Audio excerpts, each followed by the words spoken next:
Hello and welcome to the QEM Heroes webinar series. I'm Christine Wood and I serve as the Assistant Program Director for the Heroes Fellows Program at QEM. For more than 30 years, QEM has been a national catalyst for STEM education transformation and research capacity building. Currently, the QEM network serves nearly 900 colleges and universities and reaches more than 8,000 individuals nationwide. This webinar is part of the HEROES initiative. The HEROES program brings together researchers with experience in the federal government to lend their expertise and support to the STEM research and education communities. Our fellows are here to provide tools and tips for navigating the funding landscape, developing STEM programs and partnerships, and improving talent retention in in-demand fields. We hope this series promotes engagement with our HEROES fellows and provides valuable resources to our participants. During the webinar, we invite you to use the Q&A tool to ask questions. This will be an interactive webinar with opportunities to share things in the chat and polls. The webinar recordings and slides will be available in the QEM Resource Hub. By attending this webinar, you will be added to the QEM network and granted access to the Resource Hub. And I'm so happy to introduce our presenters today. Dr. Sharmini Pitter-Bogos holds a PhD in Environmental Earth System Science and Archaeology from Stanford. Her experiences in STEM workforce development with minority serving institutions include 8 years at Florida A&M University as the Assistant Director of the NOAA Center for Coastal and Marine Ecosystems and Interim Director of the Florida Georgia Lewis Stokes Alliance for Minority Participation.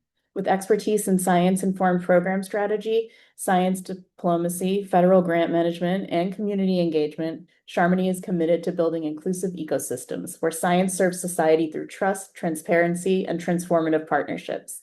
And Dr. Jennifer Reel is an environmental scientist and policy professional with experience in multidisciplinary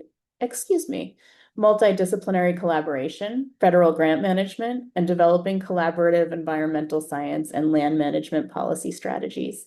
She has expertise in forest, tree, and community genetics, wildfire science, data science, environmental policy, and public outreach.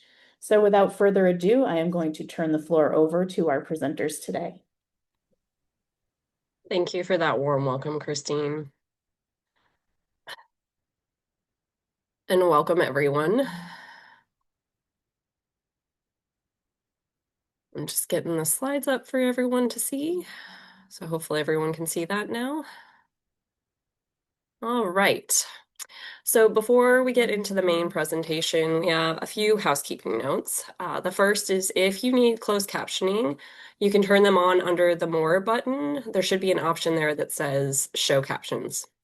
And as Christine mentioned before, you will be able to access the slides and a recording of this presentation after this presentation.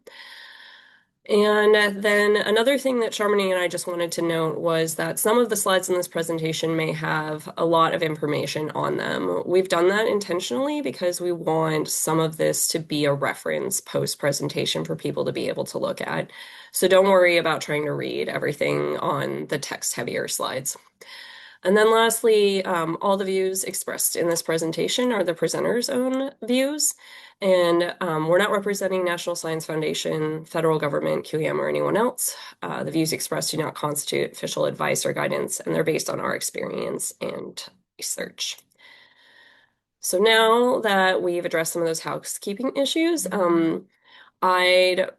we would like to see what your experience it has been with NSF in submitting proposals. So we're going to launch a poll now and ask a couple of questions.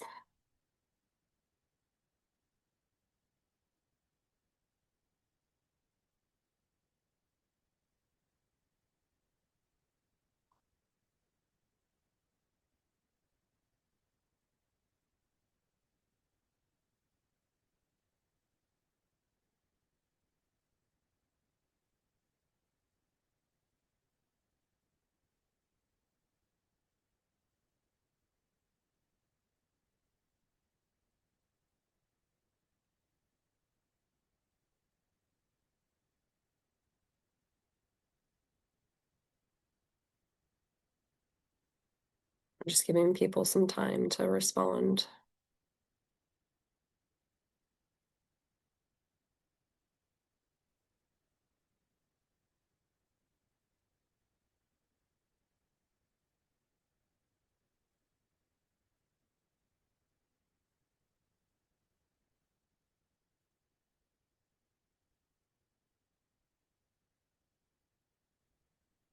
All right, it looks like we've got a good mix. Quite a few of you have had experience applying for funding with NSF before, but there are some of you that have not as well. And it looks like it's pretty mixed in terms of what tools people have made use of or are not sure about. So this is great because this is kind of like what we're going to be focusing on this presentation, which I'm going to go to the next slide to talk about that a little bit. So what we thought about when we decided to do this webinar was we wanted to provide a look at what submitting proposals to NSF looks like and help people understand the resources available as they navigate that process. So we're going to go over some basic proposal submission processes and then show you how to navigate some of the key resources for finding funding opportunities and preparing proposals. And a key part of that is becoming familiar with the Proposals and Award Policies Procedures Guide, or the PAPPG is how I'm probably going to be referring to it for the rest of the presentation. Um, so that is pretty much the go-to reference manual for preparing proposals. It also describes the review process. It also describes how awards are managed. It's basically where you go to understand everything about how NSF awards and administers grants.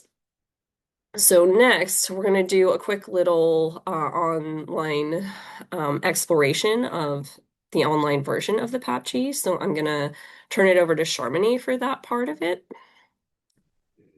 Thank you, Jennifer.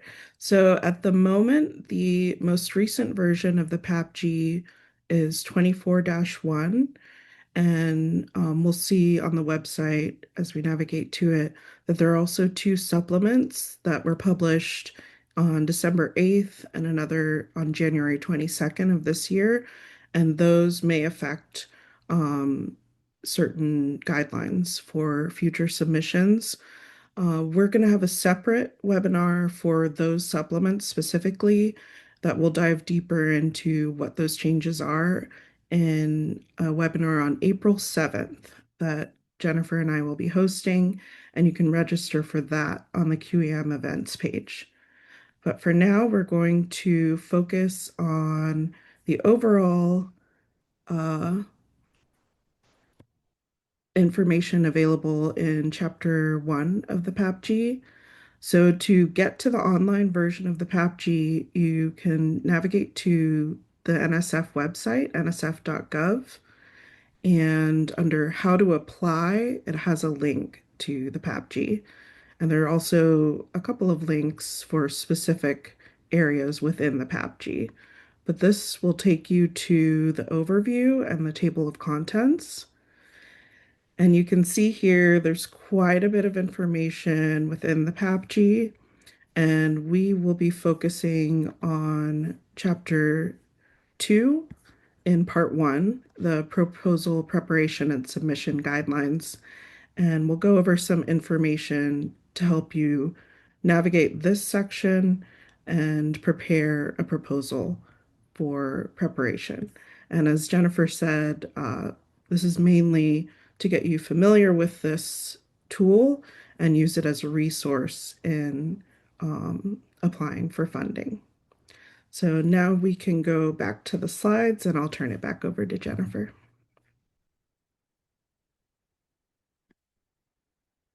All right, thank you, Sharmini.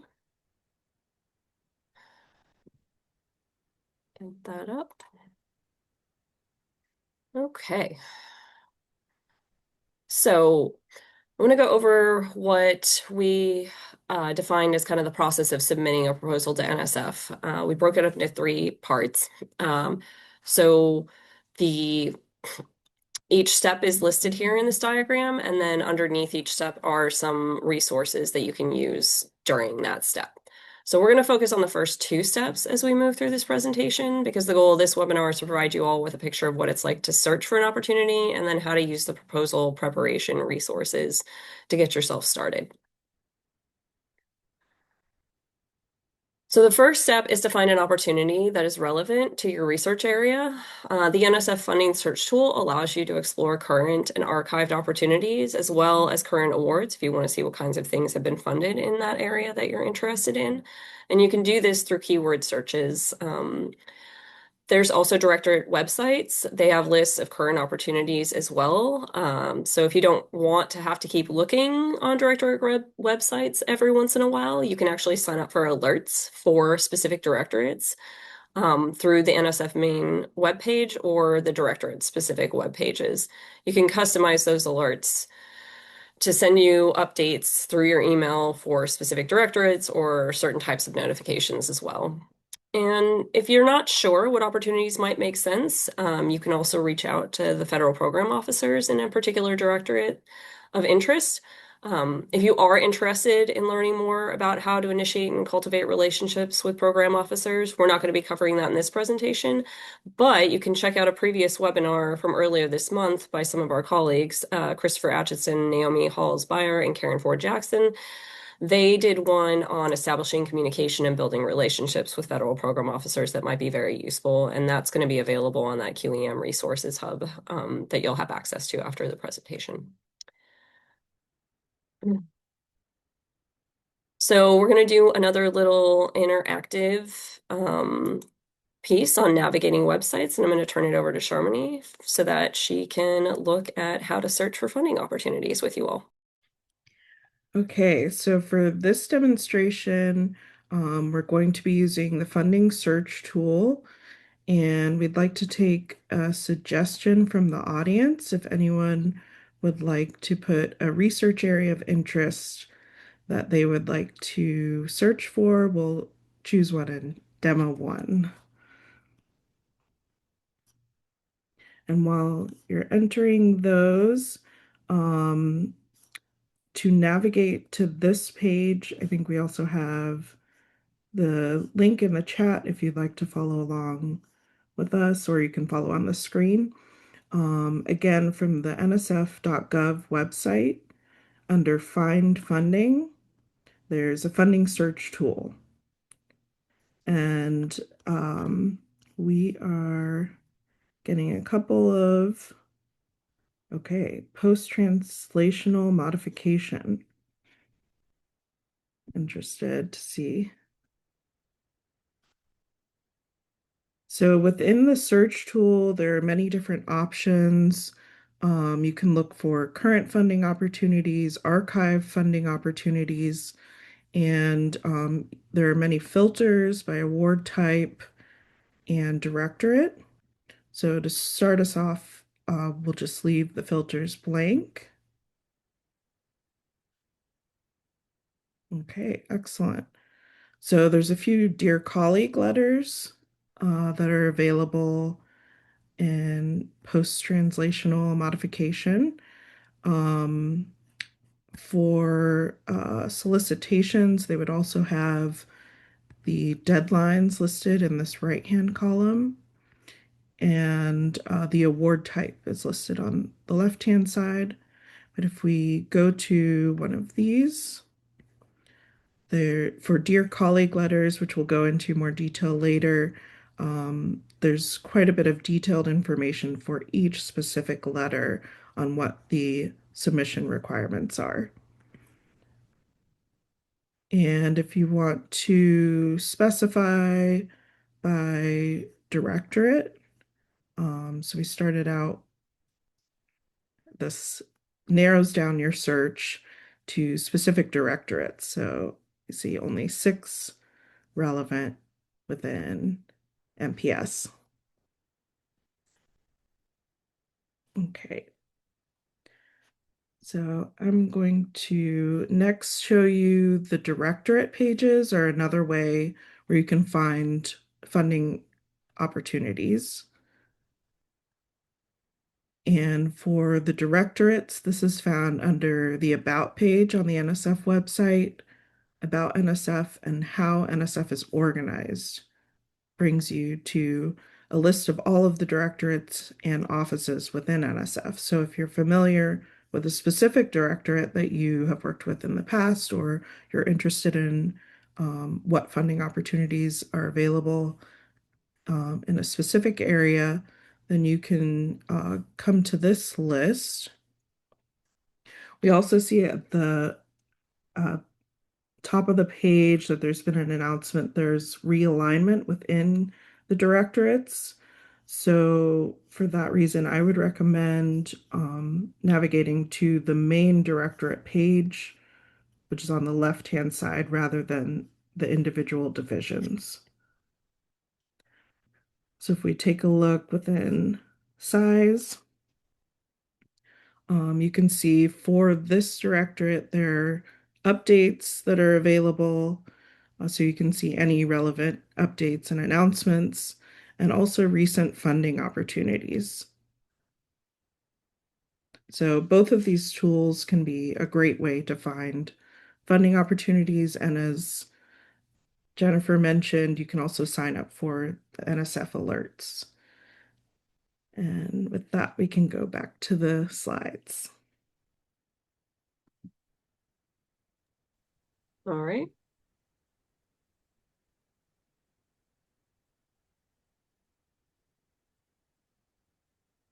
Okay, so now that we understand how to find funding opportunities, let's look at what we can do to start preparing a proposal. Your first line of resources in proposal preparation will be the target program's webpage and the PAPPG.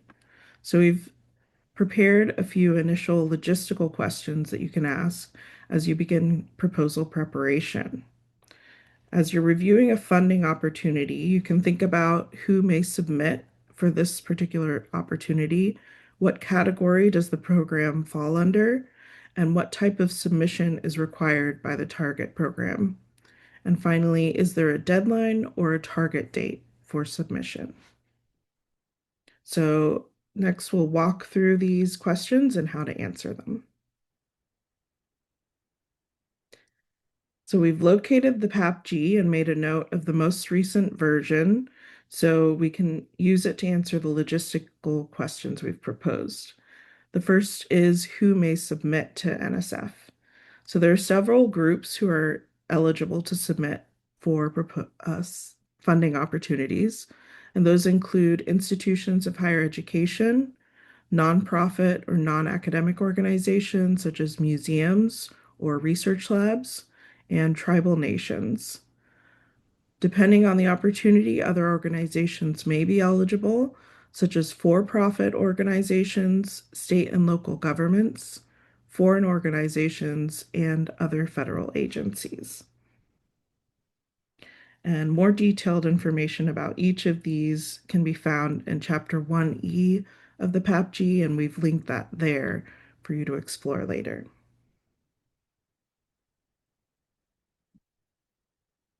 Next, we want to know what category the program is in. So there are four primary types of NSF funding opportunities, and we'll briefly go over each one of these. And they may seem similar, but they primarily differ in submission requirements and addressing long-term versus in-the-moment research community needs.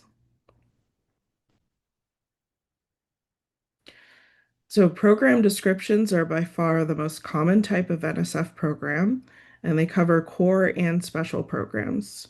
They're posted on directorate websites to encourage submission of proposals in specific program areas of interest to NSF. Program descriptions do not have any special requirements or budgetary restrictions, and submissions must follow directions in the PAPPG. The FIRE program shown here is an example of a program description that is cross-directorate, and it's a program to address wildland fire science research frontiers. As you can see on the right, under program guidelines, it specifies that the submission must follow the PAPPG. Program announcements are formal NSF publications that announce NSF programs. They also follow the PAPPG, similar to program descriptions, and these tend to be more specific initiatives than the more general program descriptions, but they're similar in many ways. You should check your program of interest for further details. And here we have an example of the Tech Labs Initiative program announcement to launch independent research organizations. The third category of funding opportunities, program solicitations, are more focused in terms of target audience and subject matter. Program solicitations also have additional submission criteria on top of the baseline specified in the PAPPG, such as submitting letters of intent or pre-proposals, limits on budgets, or limits on the number of proposals a PI or institution can submit. So in this example, you can see that this initiative is specifically for investigators at non-R1 institutions in the field of engineering, and awards cannot exceed 200,000 for a 24-month period, and a PI may only submit one proposal.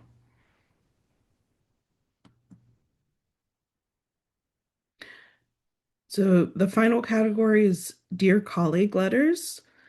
DCLs or Dear Colleague letters may be used to promote opportunities for funding available in topical areas.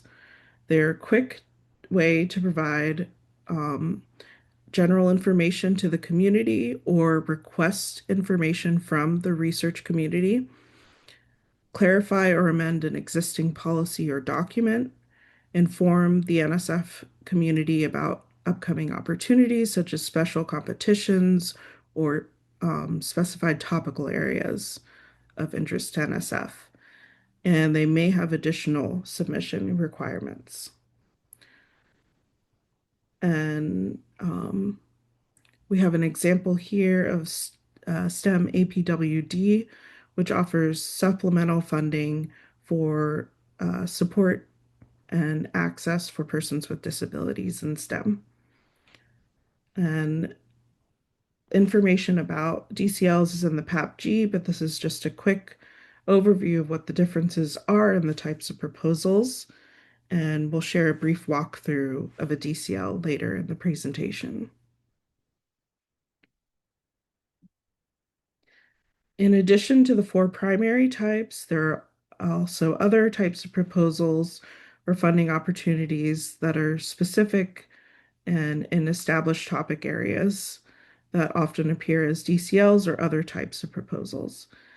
Many of these are subject to an internal merit review process and may be used on their own or to supplement other awards. Some of these opportunities can support you along the path to establishing long-term research collaborations, industry partnerships, or assist you with your personal career development.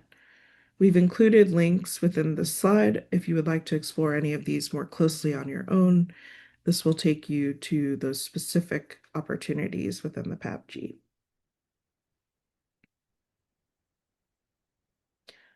So some funding opportunities may have additional requirements, such as concept outlines, letters of intent, or a preliminary proposal before submitting the full proposal, as we mentioned before.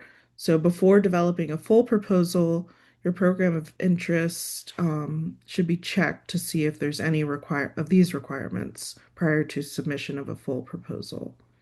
The PAPPG outlines the details of each of these and includes formatting guidelines. So we've provided links here that will take you directly to each relevant section of the PAPPG. And with that, I'm going to turn it over to Jennifer to share more information about target dates versus deadlines. Thanks, Sharmini. So the last logistical question that we had was about looking at whether or not there were target dates or deadlines for whatever program you're interested in applying to. This has been kind of like an evolving thing at NSF since like the early teens. Geo Directorate had an experiment between 2011 and 2015, which is getting rid of deadlines altogether, and they found some benefits from that. And so some of the other directorates have adopted that as well, including bio, for at least some of the areas, and engineering, and I also believe parts of size as well. So it's not necessarily that there are no deadlines across the entire agency, but a lot of the agency has kind of moved away from that. Now, that being said, there are usually still some programs that do have deadlines, and we'll get to see an example of that when I do one of the walkthroughs. But the main thing is to know what the difference is between deadlines and target dates. So Deadlines are when they specify a specific date, and then you need to make sure you submit your proposal by that date because they will not review any proposals after that for that fiscal year. They will return it without review if it misses that deadline. Target dates are a little bit different. They're kind of more like a suggested time for you to try to get your proposal submitted by, and sometimes they're not a specific date. Sometimes they'll be like a window of time, and they'll call it a target window instead. You can still submit your proposal outside of those target dates or windows. It just may miss their most current review cycle. And the main reason for them kind of, adjusting the way that they're doing some of this has to do with trying to manage workload better on the NSF side of things, but then also to provide a little bit more flexibility to the research community in getting proposals submitted. So that kind of concludes us going through like the information for those kind of logistical questions we're suggesting people ask when they first start looking at applying to an opportunity. And we did put a link to the specific part in that online searchable PAPPG for each one of those if you want to go to it yourself. But I think it's useful also to just see someone walk through like how do you look at a program page and find the information. And so we're going to do that now. And the one that we're going to walk through is of this FIRE program. It's a cross-directorate program that's aimed at supporting more convergent wildfire-related science research and education projects, excuse me. We're going to put the link in for the program webpage so you can follow along. So I'm going to do that while Sharmini gets the webpage up.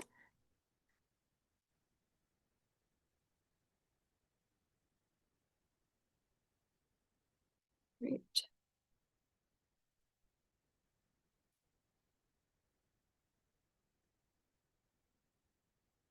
Great.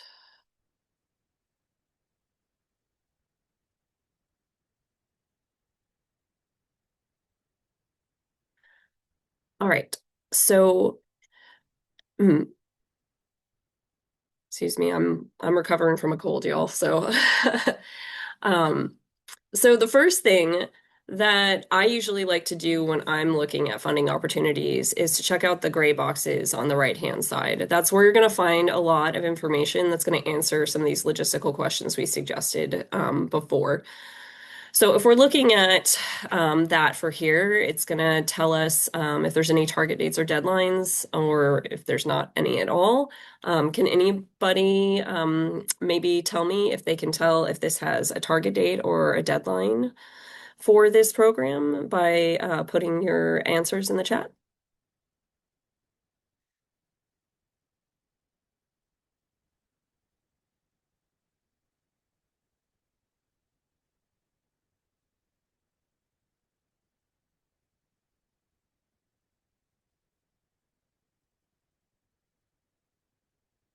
All right, great. So we've got a few answers coming in. It looks like everybody has said that it's a target date window, and that is correct. So this would mean that you can submit proposals to this program at any time, but you want to kind of focus on that target window if possible, if you want it to get reviewed sooner. So if we scroll down a little bit more under program guidelines, that's going to kind of tell us what kind of category of program we're looking at. And this one does not give us any additional instructions on how to submit proposals. It's just telling you that you have to follow the PAPPG to do that. And so this would be kind of an indication that this is probably a program description and not a solicitation. So that information's there. And then the second thing that I like to look at is to scroll down to the announcements and updates section. And the reason why is because a lot of times if programs have like FAQs or like introductory videos on what the program's trying to accomplish and how to submit or just like commonly asked questions addressed, it's going to be under this updates and announcements. So for example, this program actually has an introductory video, and that video's got a lot of information in it about what the program is, what they're looking for, some common questions that people ask and answers to that. So it's a really useful tool to have, a resource to have access to. And it's definitely something you want to make sure you take a look at before you ask any questions of program officers directly about the program. So that's something to keep in mind, is look under those announcements and updates sections on a program page to see if they have those extra resources. And then below that, there's usually some kind of program contact listing for a program description or a solicitation. Usually this is how it's set up. And in this case, there's a number of different program officers who are listed because this is a cross-directorate program. So you've got people from every directorate represented there, at least one. But if you notice under email, it all has the same email address. And that email address is a program-specific email address. And that's something to keep in mind because, especially if you already have relationships with some program officers or have worked with people as NSF before, if you are applying to a program like this and you have questions, even if you want to like communicate with maybe the program officer that you know who may be involved in this program, it's always good to at least at minimum CC this program email that they're asking you to use for inquiries, or just send it to this email on its own. So that's just something to keep in mind. Just know who to contact. And then right below that, another thing that's really useful is if the program has made awards already, they're going to have this button where you can browse projects that were funded by that program. And that can be really useful because you can kind of understand what types of things they have been funding, especially for a broad program like this. And then also it'll give you kind of an idea of what the budgets look like for those projects that they have funded. So those are two useful things you can get from that. And then if we go back to the main program page, we haven't really discussed this specifically yet, but reading through the program description is always going to tell you more about the substance of what they're looking for. And obviously that's something you should definitely do for something you're thinking about applying to. For example, though, I want to point out, if we look under, there's 3 different focus areas for this program. If we look under the 3rd focus area, Fire and Net, we see that they're accepting conference proposals for this focus area in addition to full proposals. And that's something that we could then have a question say like, okay, well, what does that entail? Okay, well, we can go and use our online searchable PAPPG and find the spot that tells us about the conference proposals specifically to find information. So if we can go to that, and it'll be under this part 1, proposals preparation and submission guidelines. And we're going to use the table of contents to look down. So it's going to tell us all this information about proposal preparation. And then there's going to be a section F about other types of proposals. And then under that, there will be one that says conference. So we can go to that, and then we can read about what entails submitting a conference proposal for a program like this. So this is kind of, I show this example partially because this is what I mean by using this online searchable version of the PAPPG can be very useful because it's a lot of information and it can take that massive amount of information in that guide and make it a little bit easier to manage because you can break it down into these searchable pieces for the specific questions that you have. So I think with that, we can go back to the slides for a moment. Okay. Make sure that it's going. Can you all see the slides again? Or is it still on the... Okay, just making sure. Okay.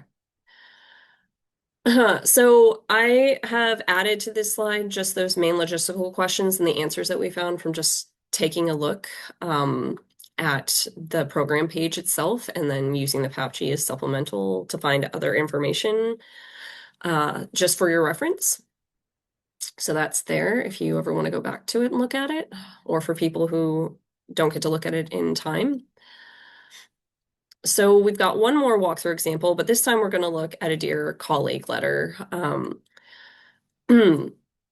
These ones are not uncommon, but they are a little less traditional. As mentioned before, they're usually created as like a quick response to a critical need or an emerging area of interest within the research community. Many of you may have heard of plans to dismantle the NSF National Center for Atmospheric Research, or NCAR. Um, as a result, NSF has also released a call for information from the research community. For information to ensure that critical weather infrastructure continues to be available, even with the restructuring of NCAR.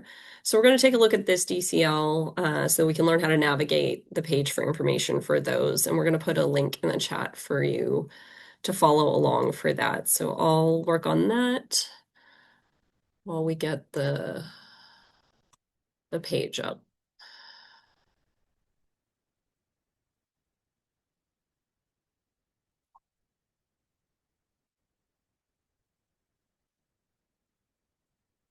Okay. Right. Okay.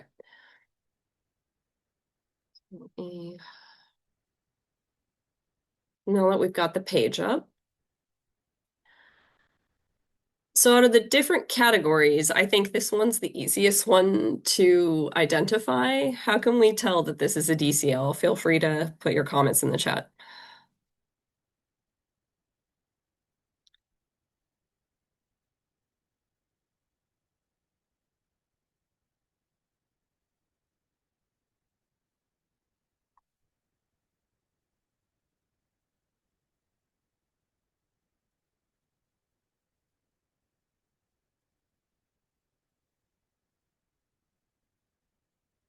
Anybody have any ideas?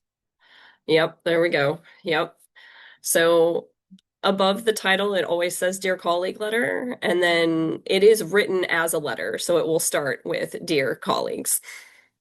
So that makes it really easy to ID these. But that's about where the E stops with Dear Colleague Letters, because unlike the program descriptions or solicitations, they don't kind of have like that, nice, neat information about some of the basics in the gray boxes on the right-hand side. You pretty much still have to dig through the letter itself to find everything out. So the first thing that I kind of think about with Dear Colleague letters, because they're so broad in what they're used for, is kind of before those logistical questions that we suggested earlier, is you got to find out, well, what are they asking for first? So for example, this one, if we kind of scroll down, until we see the DCL request go up a little bit, Sharmini. Yeah, there we go. The DCL requests. Okay, so now we know this is kind of like where their ask is. They're asking for expressions of interest in and/or concepts of operation for the following topics. And then below that, they're asking for people to give responses to 4 different questions. So we know that this is not a funding opportunity now. This is actually a request for information from the community. So that's something to note when you're looking at DCLs. Find out what they're asking for first. And then for this one, once you find out what they're asking for, usually once they tell you that information, then they're going to list underneath that whether or not there's a deadline for when they want that information or submissions if it's a funding opportunity. And then they usually will give you some information on how you should format that submission as well. So this one is documents limited to 2 to 3 pages in length per topic addressed. And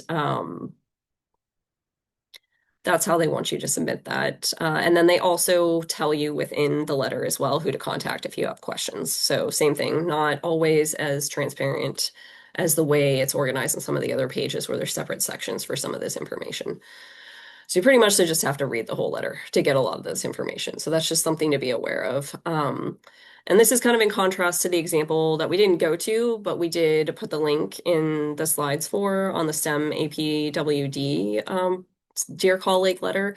That one is actually a funding request or funding opportunity in which you can apply for supplements or conference proposals in order to provide more accessible spaces for people with disabilities in the STEM world.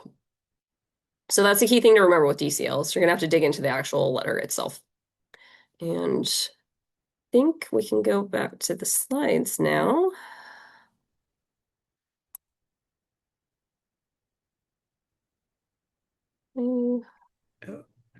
Real quick, I think we have a question in the chat. Yeah, sure. Can you explain the difference between a DCL and the PAPG and a program?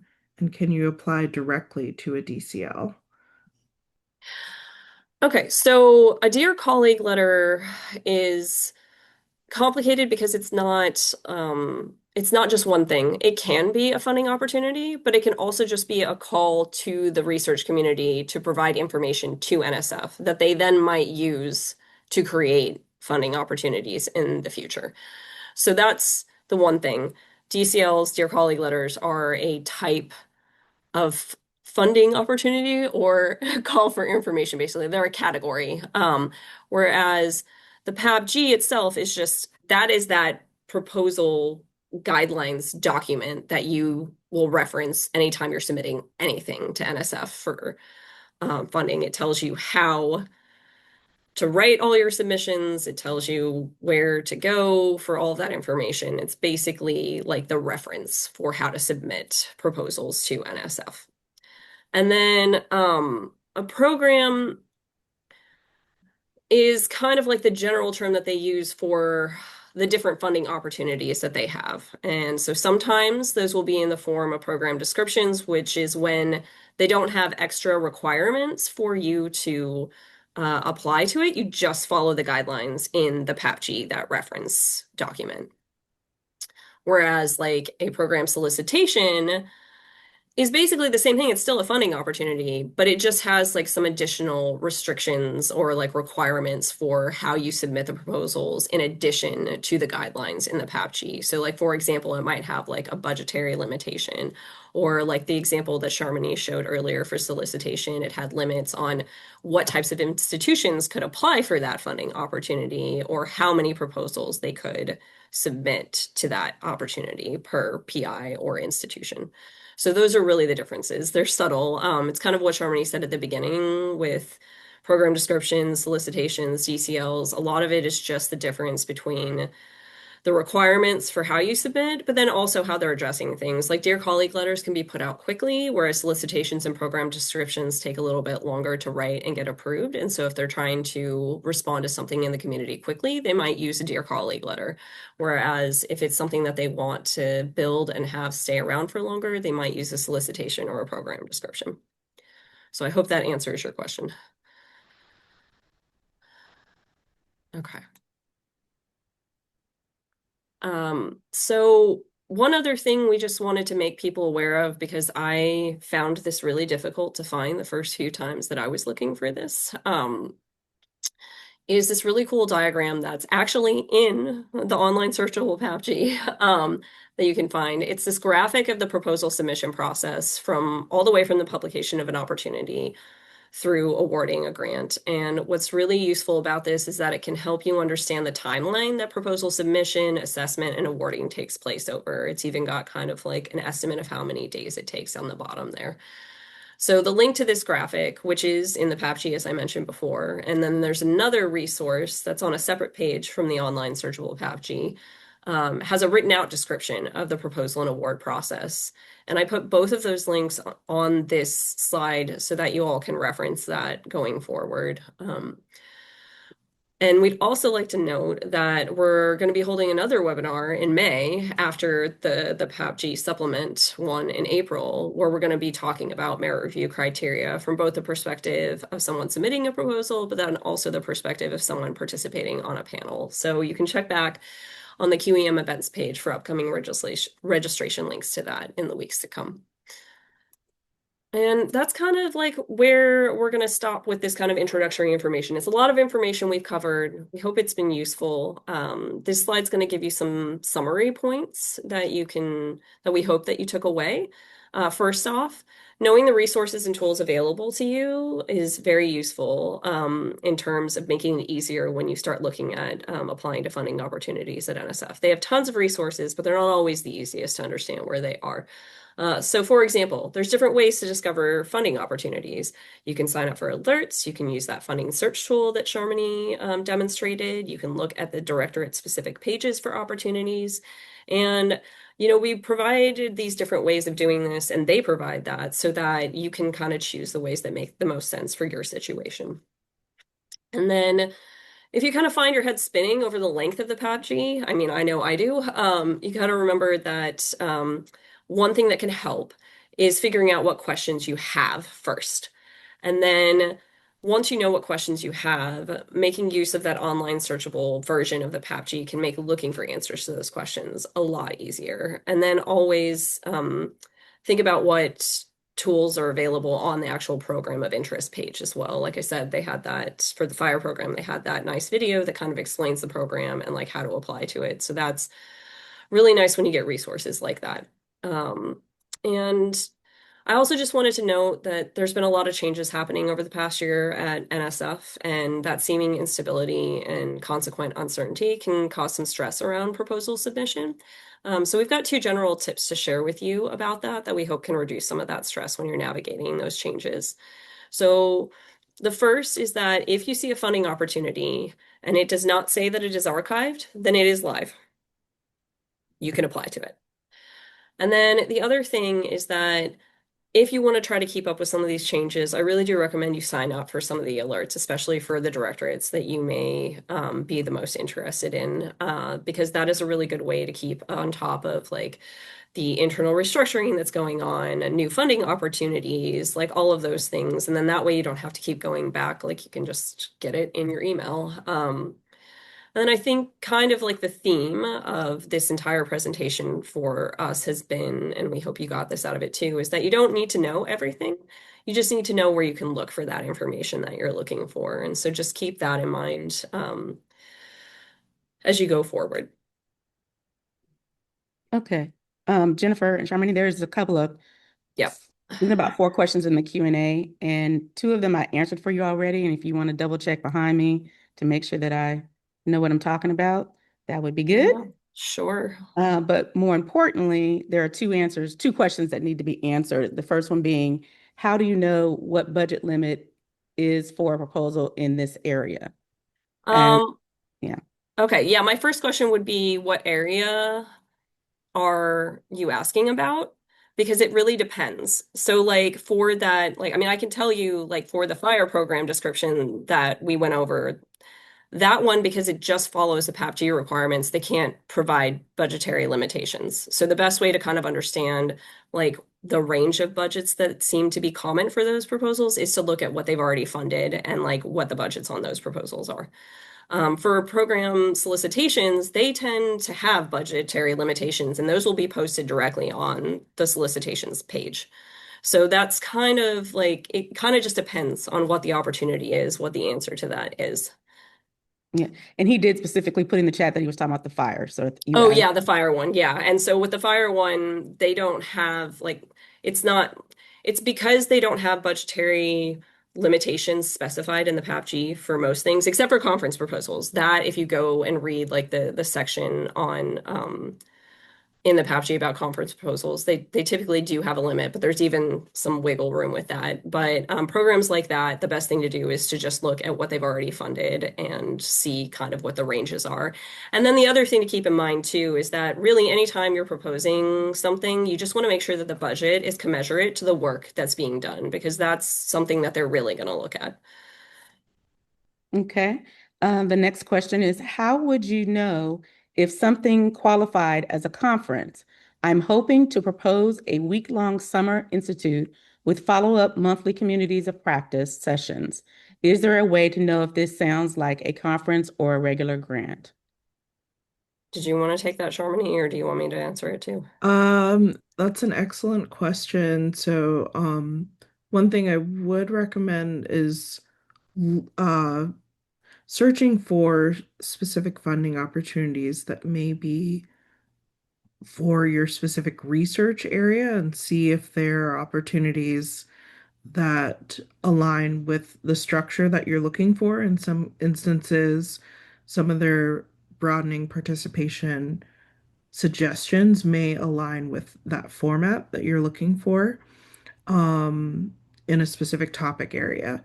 For the conferences within the PAPG, you can look through the detailed guidelines of what those would be. And it might be that some of the monthly community of practice sessions may align with that, and maybe the week-long summer institute would be another supplemental um, type of funding. So that's also something we could look at more closely in our office hours. We also have office hours available to all of you to look at your specific area of interest.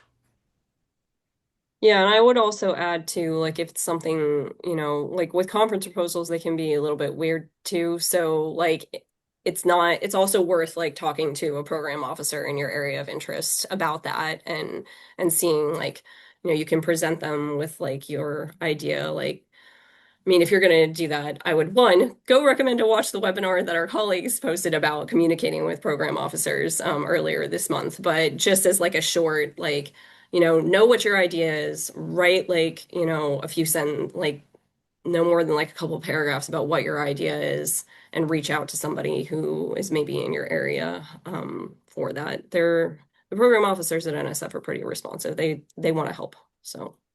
And one more thing I would add to that that just popped into my head.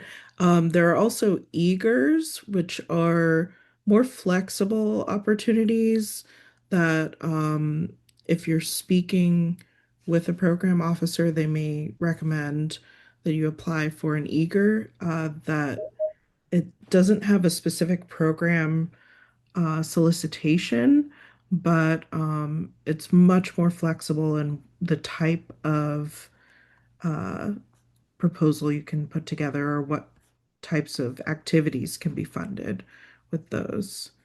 And we may have an opportunity to talk about that in a later webinar or in office hours as well. But I can put a link to that in the chat.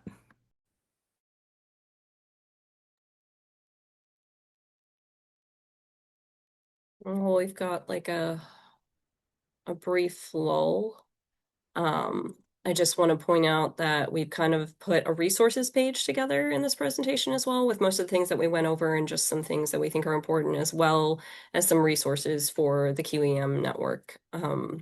So you can go there and take a look at that at your leisure once this is posted. And then, as Sharmini mentioned before, we both offer office hours. So if you have additional questions about this or anything else, you can reach out to us. Our email addresses are here, listed here, and there are some QR codes here. You can access important QEM related resources at them, including future webinars and information on all of the QEM heroes, in addition to Sharmini and myself. We're here as a resource for you all, so please don't hesitate to reach out to us.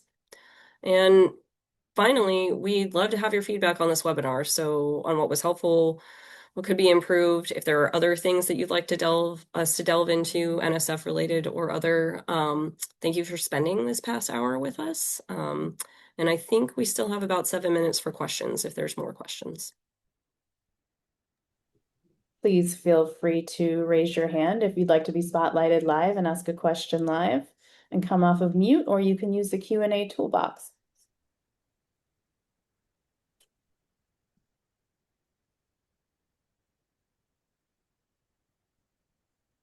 And also, Christine put the link to the feedback form in the chat if you want to use that to access it.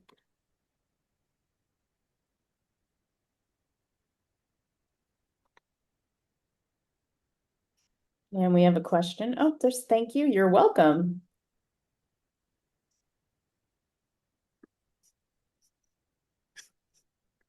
Any additional questions?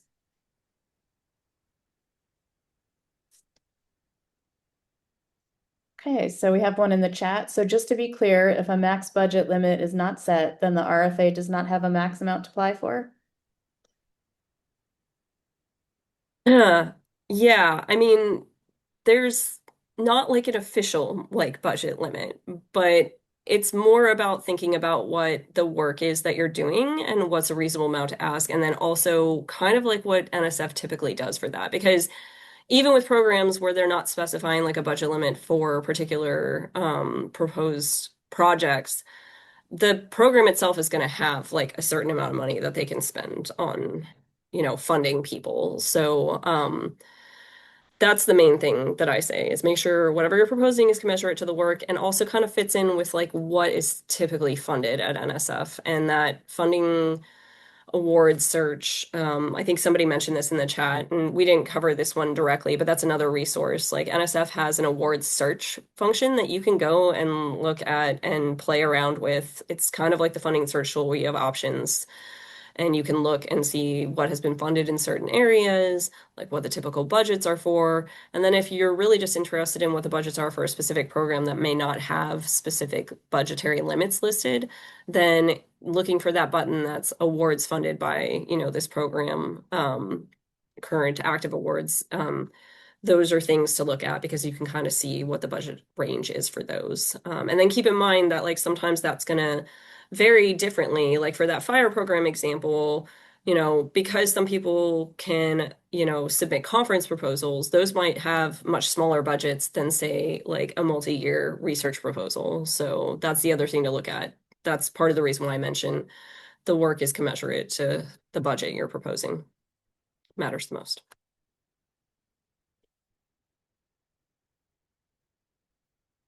And Sharmini put the award search tool link in the chat in case anybody wants to check that out.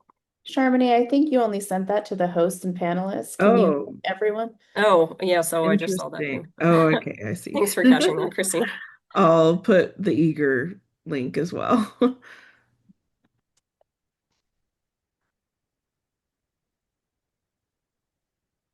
I think it was on that as a default originally, so you had to change it. Yeah, thank you for pointing that out.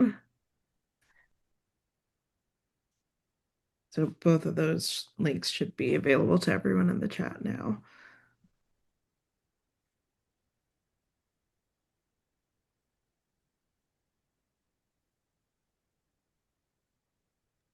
Interesting from Evangeline in the chat addressed to Craig's question. I was recently warned by a program officer that I should think about how my proposal will get evaluated if my proposal request is much higher than the average award for that program. Yeah, and that's a fair point. And this is like one of those things where like if you kind of want a little bit more feedback on that, it's worth like messaging the program contact and asking questions about that. Say, oh, well, I see this seems to be the range for this. This is what I'm thinking about. Is that completely out of line? Or, can you provide me any feedback? And they may only be able to give you so much feedback, but, that's definitely a more complex question that's worth contacting them about if you want to get some feedback pre-submitting the proposal.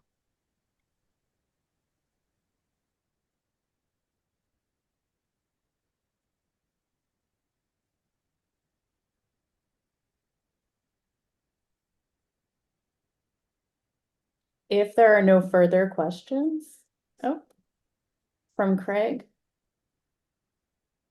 I understand the cost work connection. I am just used to proposals with hard budget ceilings.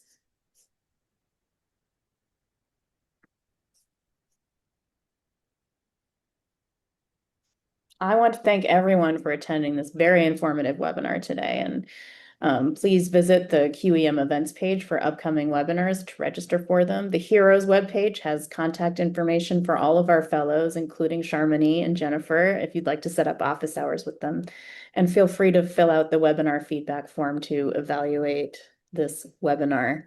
We thank you so much for coming. We hope to see you later this week, tomorrow and Thursday for our upcoming webinars.